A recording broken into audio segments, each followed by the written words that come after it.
Sharing lagi hari ini kondisi pasca panen. Jadi nanti 1 minggu ke depan setelah ini kita bisa langsung tanam lagi. Sama nanti kita mau sharing masalah media sama bedengannya, karena masih banyak yang nanya cara bikin bedengannya. Nah, ini treatmentnya. Ini minggu ya, tanggal 22 September. Kemarin kita petik hari Jumat, petik total. Kemudian hari Sabtunya kita bersihin pohonnya.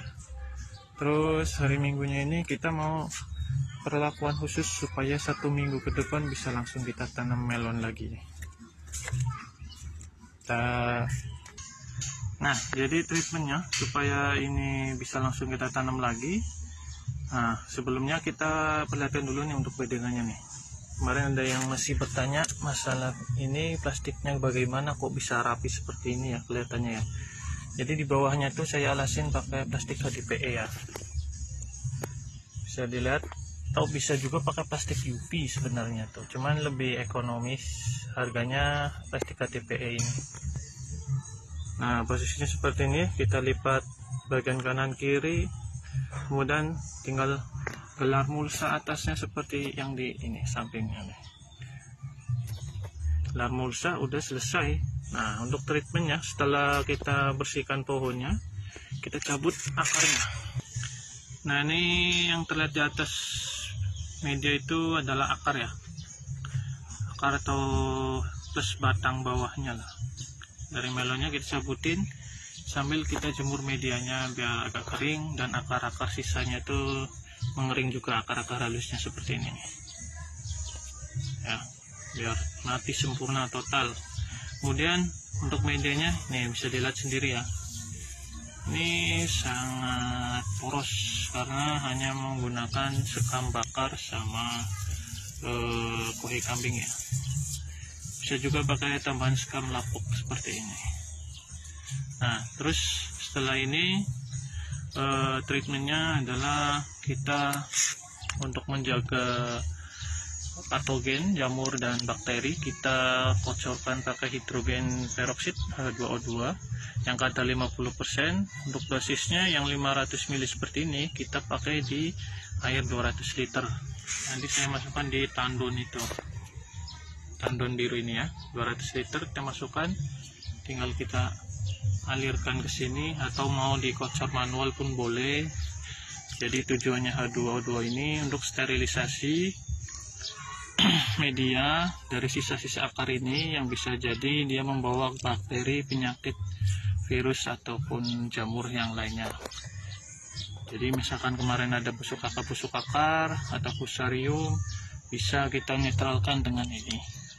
Nanti setelah kita kocor ini dua ini, nanti kita diamkan paling ya 1 hari lah kurang lebih. Kemudian bisa lanjut kita kocorkan E4, molase, asam humat sama POC, asam amino sama POC lainnya atau pupuk organik lainnya bebas.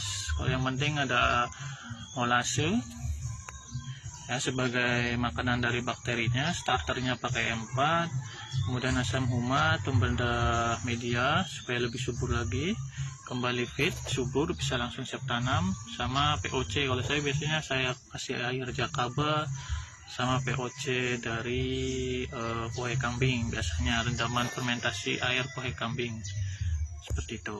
Nanti bisa langsung 1 hari atau 2 harinya kita tanam lagi.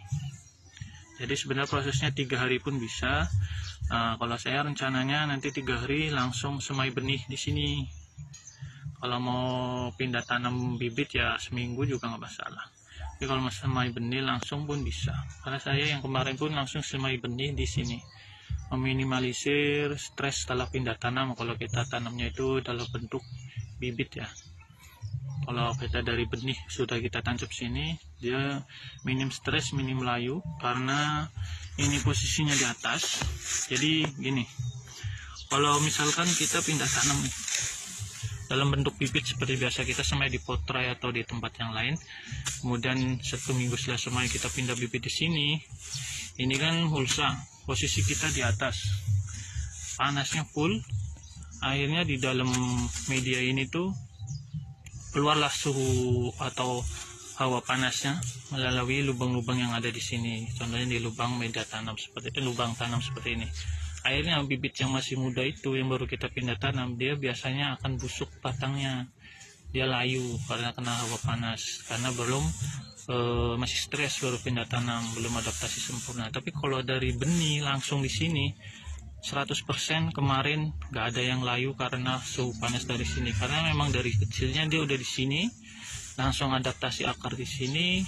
Panasnya juga dari awal dia tumbuh sudah ngerasain panas yang dari sini, jadi dia langsung adaptasi dari keluar dari biji ya, atau dari tunas, dia udah adaptasi dengan lingkungannya. Jadi saya kedepannya pun pakainya sistemnya seperti itu rencananya, langsung sama benih di sini. Kalau yang musim tanam kemarin udah saya share ya.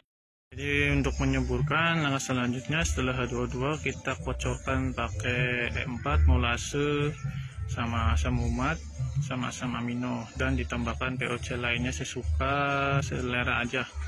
Kalau saya biasanya tambahkan jaga pes sama air dari kohi kambing ya.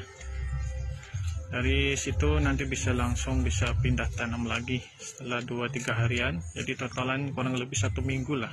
Setelah panen kita bisa langsung tanam lagi. Jadi prosesnya cepat.